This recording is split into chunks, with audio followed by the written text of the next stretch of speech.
भाई। हाँ भाई। मामा साहब हमनी के नस्तुला ना पूछेला। अच्छा भगिना। हाँ मामा।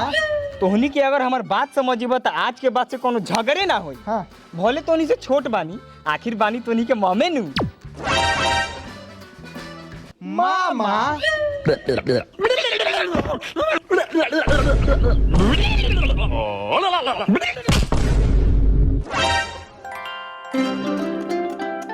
तोनी कहाँ कर रहे रे? साइकिल लगावे गिरनी हो। कहाँ बा? घरे घर है।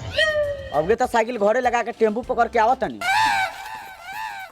बउआ मूंग बकला कस दिल बानी। अब चलो बगीचा में आम तोड़ दियो कि बड़ा आम फड़ल बा। चल चल नानी चल।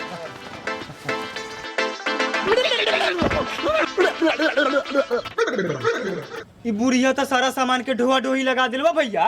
कथी बोलले बार अब चुप रह। डाइन आदमी